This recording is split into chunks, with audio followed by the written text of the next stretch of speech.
Visite du village de Tourette dans le Var, visite qui se fait surtout les yeux en l'air pour observer les peintures et les sculptures composées par les artistes de la région. Marie Morin avec Benoît Lotte.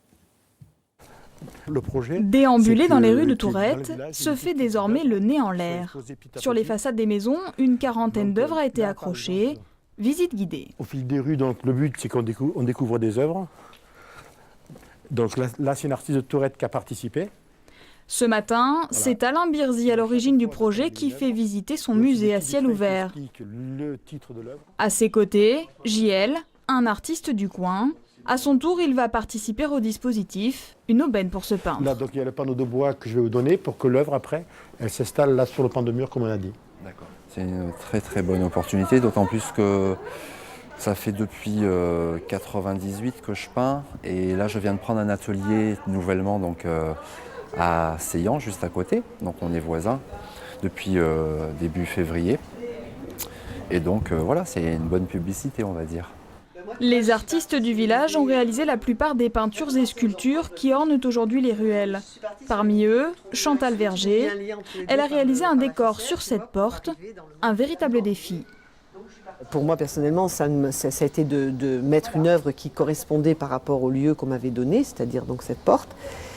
Et puis ça apporte que justement les gens par curiosité, j'espère, vont venir visiter ce village qui est par lui-même déjà très beau. Et donc nous apporte des visites, un mouvement, de la vie dans le village.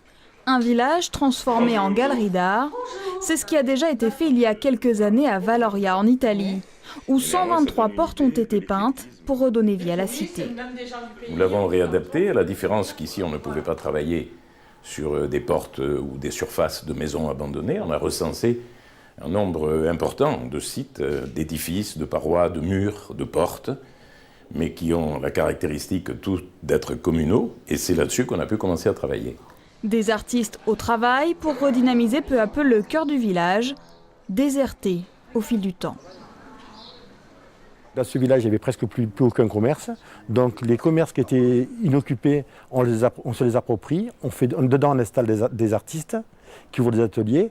Et ça fait donc un véritable musée à ciel ouvert avec des pôles d'intérêt qui sont les ateliers. Donc ça crée une vraie dynamique. Ça crée une vraie dynamique, tout à fait. À terme, 150 œuvres pourraient ainsi être exposées pour faire de Tourette un pôle culturel et touristique incontournable.